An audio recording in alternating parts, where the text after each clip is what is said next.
가로를 할 수밖에 없는 구조에 놓여 있습니다. 죽을 것 같다라는 느낌이 와요. 다른 사람 보면 좀 그러니까 비상구를 찾아 들어갔어요. 쿠팡 노동자, 정슬기 씨 이런 분들을 대표적인데 가로사가 엄청 많단 말이에요. 그리고 숨겨진 가로사가 엄청 많아요. 네. 이 가로사를 해결하는 방법은 무엇이라고 생각하시는지? 가로를 할 수밖에 없는 구조에 놓여 있습니다. 수익 구조 자체가 처음에 이제 입사를 하게 되면 대리점에 속해지고 그 대리점에서 구역을 할당을 받습니다. 거기서 나오는 물량은 복불복인 거예요. 내가 원하는 임금을 맞춰준다면 이것만 하면 되지만 안 되면 구역을 계속 늘려야 되는 거예요. 배송 구역이 넓어지고 일하는 시간이 길어지죠. 적정한 임금이 없고 아주 최저임금 정도 수준의 월급을 받을 수밖에 없는 구역도 있고 네. 최저임금도 못 받는 구역도 있는 것 같더라. 있어요. 그러다 보니까 이 최저임금도 못 받는 구역에 있는 이분들은 노동을 훨씬 더 많이 해야 되는, 그러면서 그 안에서 가중이 되고 쿠팡 같은 거 보니까 아침 7시까지 배송을 못하면 잘리는 거예요.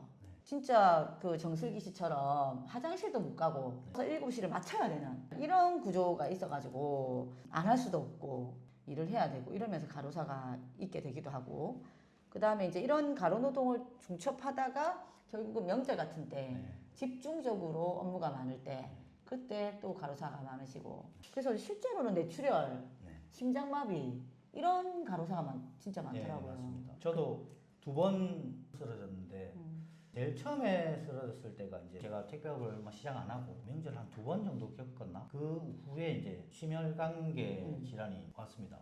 2번째는 제가 상가구역을 하고 있을 때거든요. 코로나 때입니다. 그때는 물량도 엄청 늘었었고 상가 지역은 조금 줄었지만 어쨌든 좀 무리하게 하다 보니까 배송하는 중간에 쓰러졌죠. 그거 혼자 있었을 거잖아.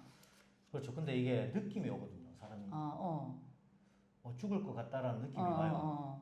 그래서 제가 일을 하다 멈추고 다른 사람 보면 좀 그러니까 비상구를 찾아 들어갔어요. 예, 비상구에 쭈그려 앉아가지고 옆에 일하는 동료한테 전화를 했어요. 난 죽을 것 같은데 좀 와줄 수 있냐.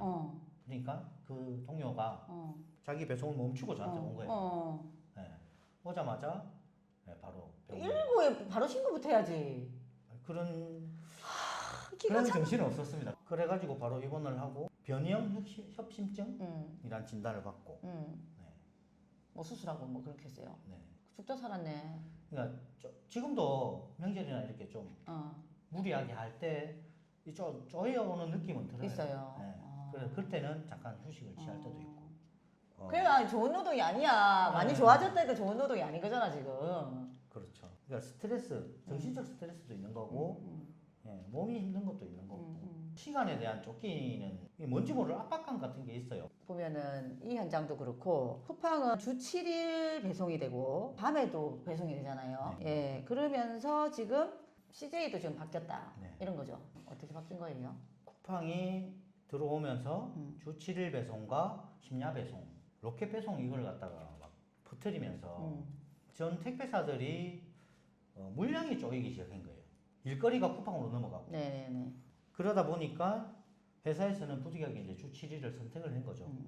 저희가 CJ 같은 경우는 시행을 했고 다른 택배사들도 다 지금 따라오갖고 시행을 하는 분위기인데, 어쨌든 택배 노동자들이 주 7일을 하면서 저희 가족들이나 친구들조차도 오해하는 부분이 돈 많이 벌면 좋지 얘기를 하거든요. 그 소리를 들을 때마다 좀 억울한 면도 있고 왜냐하면 들여다보면 일을 많이 하면 돈이라도 많이 주겠지. 그렇지. 내가 주말을 희생하더라도. 네. 근데 수입은 더 줄었어요. 그렇게 생각하시면 돼요. 예전에는 CJ가 6일을 배송을 할 때 물량이 6,000개였다면 7일을 해도 6,000개입니다. 그러면 이거를 나눠서 주는 거예요. 6일 동안 배송하면 6,000개를 원래 했는데 이거를 7일에 나눠서 6,000개를 한다. 그렇죠. 이런 거죠. 예. 그러니까 일하는 강도가 줄어들었다고 또 생각할 수도 있지 않습니까? 아니지. 일하는 강도는 높아진 거지. 왜냐면 하루를 더 하루를 하는 더 거니까. 하니까. 그리고 제가 알기로는 이 건당 수수료를 받으니까 한 번 더 출차를 하면 그만큼 또 기름값은 들어가는 거잖아요. 그렇죠. 이 기름값은 택배 노동자의 몫이잖아요. 네. 어떻게 보면 월급도 쭈그러들었는데 그럼 안 하는 게 더 좋은 거 아니에요? CJ 입장에서는 쿠팡에 주 7일 배송을 하고 심야 배송을 하고 심지어 명절까지도 얘들은 안 쉬잖아요. 당일 하루만 쉬고. 그렇죠. 예. 그러다 보니까 일부 무물건을 판매하는 사람들 입장이나 구매하는 사람들 입장에서는 그걸 선택할 수밖에 없는 거예요. 그러니까 이거는 이제 전체적인 문화인데, 네. 그러니까 소비자도 그렇고, 그다음에 사업주도 그렇고, 우리 유럽에 가면은 일요일 날 문을 거의 닫잖아요. 네. 그리고 밤에도 보면은 뭐 8시, 9시 되면 불이 다 꺼져, 술집도. 이제 그거 뭐냐면 그 정도로 그 노동을 하는 노동자도 가족과 함께 쉴 수 있는 그런 시간을 줘야 한다는 게 사회적 문화적으로 돼 있는 거죠. 우리나라도 그렇게 만들어야 안 되겠어요. 네, 그래서 사실은 지금 쿠팡이 하고 있는 더 빠르게 라고 하는 그래서 더 편리함을 추구하는 이것이 올바른 게 아닌 거죠. 주말에 쉴 수 있는 권리가 있는 거 하루라도 이것은 보장이 되어야 되는 사회로 가야 되는 게 선진국 사회라고 할 수 있겠죠. 이렇게 하는 게 너무 당연한 거야. 그죠? 근데 그렇게 되고 있지 못하고 더 안 좋아지고 있는 거거든요. 결국은요, 노동자들이. 이렇게 되고 있는 것에 대한 브레이크를 걸어야 된다. 그러려면 쿠팡 같은 이런 기업들의 운영 방식에 대한 제어가 필요하다라고 좀 생각이 들고요. 그거는 이제 국회의원으로서는 제가 이제 그런 법 제도적 장치를 마련하는 것도 필요하고, 근데 우리 국민들께서도 소비자들이 사실 여기 호응을 해줘야 되거든요. 맞습니다. 그래서 이제 어떨 때 보면 늦어도 괜찮아. 이런 운동도 우리가 소비자들이 했었잖아요. 이제 그런 것들이 되면서 우리 노동자들의 그 저녁이 있는 삶 내지는 또 주말에 하루라도 휴식할 수 있는 삶을 보장하는 것이 곧 나의 주말 있는 삶, 그다음 나의 저녁을 보장하는 것이다라는 생각으로 좀 같이 하는 것이 맞지 않는가. 그래서 저는 이 방송을 보고 있는 시민들께서 이것이 비단 택배 노동자의 문제가 아니다. 전체 우리 일하는 노동자 모든 사람들의 문제다. 이런 사회로 갈 수 있도록 하는 그런 우리의 바람, 우리의 노력 뭐 이런 게 필요하지 않을까 뭐 생각이 드네요. 요즘은 쿠팡을 많이 접하거든요. 진짜 열악한데 이분들이 스스로 이제 노동조합을 만드는 어려움, 그러니까 용기가 안 생기는 거예요. 아직도 용기를 못 내고 있는 노동조합을 만들려고 하나 용기를 못 내고 있는 그런 분들에게 혹시 한마디 해주실 말씀 있으면 해주면 좋을 것 같아요. 쿠팡 노동자들을 보면 제 구역에도 쿠팡을 같이 배송을 하시는 분들도 있는데 제가 여쭤봅니다. 이렇게 열악한 환경 속에서 이렇게 근무를 해도 수수료도 저희보다 작아요. 힘들게 일하시는데 노동조합을 만들 생각이 없냐라고 하니까 클렌징 제도 쿠팡에서 말하는 그죠. 그걸 말씀을 하시더라고요. 시스템 자체가 틀린 거죠. 근데 그거를 돌파하지 않으면, 이겨내지 않으면 영원히 바뀌지 않을 것이다 라고 생각을 하고 제가 알기로는 일부 이제 노동조합을 만들어 가지고 투쟁하시는 분들도 계세요. 근데 힘이 부족한 것도 사실이고 노동자들은 뭉쳐야 된다고 생각합니다. 뭉쳐서 하나의 힘으로 발휘해야 회사가 변할 수 있다. 함께 할 동지들이 아주 많이 기다리고 있습니다. 아직도 이제 노동조합을 처음 저도 할 때도 똑같았어요. 누구 하면 할게, 누구 하면 할게. 그렇지. 숨어 있는 거죠. 맞아요. 그러니까 그분들을 다 모아야 하나가 아닌 둘이 되고 그렇게 힘을 발휘할 수 있는 거니까 누구든 노동조합의 문을 두드리십시오. 그래서 함께 해야 이길 수 있습니다. 이길 수 있습니다. 바뀔 수 있습니다. 네. 지금 이제 윤석열 정권에서 거부권을 우리 노동자들에게 행사를 했잖아요. 노조법 2, 3조에 대해서. 그리고 제가 또 환경노동위원회에서 노조법 이걸 다루면서도 진짜 비정규직 노동자들을 위한 법이다. 이렇게 말씀 많이 드렸었어요. 노조법 2, 3조가 통과되지 않아서 어떤 어려움이 있는지를 얘기 좀 해주세요. 택배업 같은 경우에는 특수고용 노동자라고 사장인데 우리의 근무 환경을 우리가 결정할 수가 없어요. 쉬는 날조차도 우리 마음대로 할 수 없고 과로사하는 원인 중에 과한 노동 강도 뭐 이런 것들이 있는데 그 노동 강도를 조금 줄여주기 위해서는 근무 환경 자체가 좀 편안하게 일을 할 수 있는 공간, 쉴 수 있는 공간이 있어야 되는 건데 그런 공간조차도 원청이 다 할 수 있고 아까 쿠팡 말씀하셨다시피 내가 일하는 시간마저도 회사가 단속을 하는 거죠. 원청이 있음에도 불구하고 우리들의 근무 환경이나 아니면 근무 조건 같은 거를 하소연할 데가 없는 거죠.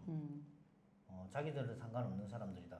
우리랑 이제 계약을 맺는 사람들이 소장이라는 대리점제를 운영하고 있는데 그 대리점은 할 수 있는 것들이 저희를 위해서 할 수 있는 것들은 수수료 1% 작게 받고 1% 많이 받고 예, 그것밖에 없고 그거밖에 없고 예, 열악한 환경을 고치는 것은 그렇죠. 이 원청이 해야 되는 원청이 것인데 이걸 하려면 노조법 2, 3조가 개정이 돼서 이제 우리 특수고용 노동자들이 그러니까 택배 노동자들이 직접적으로 그 원청이랑 이렇게 협의를 할 수 있고 교섭을 할 수 있어야 이게 개선이 가능하다는 거죠. 그렇죠. 그동안에 자기들이 결국은 택배 노동자를 고용하고 있는 사실상의 사업주임에도 불구하고 그 책임에 대해서는 회피해왔고 그동안에 그걸 다 지어 짜가지고 자기들이 일을 엄청나게 벌은 거야. 맞습니다. 이제는 좀 바르게 고쳐야 될 때가 되지 않았을까요, 여러분? 네. 노조법 2, 3조 빨리 통과시킵시다. 예. 마지막입니다. 2가지가 딱 남았네, 이제. 택배 노동자가 생각하는 택배는 뭐뭐다. 네. 요거를 질문을 하셨습니다. 제가 이거 2017년도인가 그때 물량 빼돌리기 할 때 했던 말이에요. 방송에 나가서 우연하게 인터뷰를 하게 됐는데 그때도 이런 질문 하셨어요. 그때 저는 이제 산타클로스다. 산타클로스 하면 다들 아시잖아요. 예, 물론 내 돈 주고 내가 산 거지만 누구나 다 아마 기다리고 계실 겁니다. 그 단위를 선택했던 이유가 배송구역에 아기가 자기 엄마한테 이제 그렇게 얘기를 한 거예요. 어머니께서 전화가 오셔가지고 기사님 우리 아기가 산타 할아버지 언제 오냐고. 아 그랬구나. 네. 진짜로 그래 했네. 네. 그래서 산타가 크리스마스 때마다 선물 가져오듯이 들고 오실까 이렇게 말씀을 하셨나 봐요. 그래서 아기가 이제 그렇게 얘기를 하더라고. 그래서 제가 그때 방송에서도 그렇게 얘기를 했죠. 조금만 기다려 주시면 고객님 물건 소중히 배송해드리겠다고 이렇게 말씀을 드렸었어요. 그때 생각이 좀 나서 택배는 산타클로스다. 이렇게 말씀드리고 싶습니다. 그러면 이제 그런 거야. 이게 택배는 산타클로스니까 산타클로스를 맞이하는 마음은 정말 설레잖아요. 그렇죠. 택배 노동자를 우리 바라볼 때 산타클로스로 바라보면 좋을 것 같아. 자 마지막입니다. 이제 택배 노동자 우리가 이게 프로그램 자체가 을들의 노래예요. 네. 우리의 이 노동자들이 같이 부르는 노래를 이제 매번 이 코너에서 고르거든요. 혹시 어떤 노래를 추천해주고 싶으십니까? 저는 걱정 말아요 그대. 뭐 사연 있으신가요? 예전에 이제 투쟁할 때 너무 힘들어서 포기하고 싶은 마음이 굴뚝 같을 때 저희 이제 지회장님이나 이분들하고 술을 먹으면서 막 서로 부둥켜 안고 울기도 하고 막 이러는데 그때 이제 이 노래를 다 같이 부르면서 걱정하지 말자 꼭 이길 수 있다. 네, 그런 마음을 가지고 이제 불렀던 기억이 나더라고요. 그래서 걱정 말아요 그대가 생각이 났습니다. 자, 우리 마지막으로 모든 일하는 노동자 그리고 특히나 이 택배 노동자들을 응원하면서 걱정 말아요 그대 같이 부르면서 마치도록 하겠습니다. 그대여 아무 걱정하지 말아요 우리 함께 노래합시다 오, 잘 부른다. 그대 아픈 기억들 모두 그대여 그대 가슴에 깊이 묻어버리고 지나간 것은 지나간 대로 그런 의미가 있죠 떠난 이에게 노래하세요 후회 없이 사랑했노라 말해요 아, 좋다요.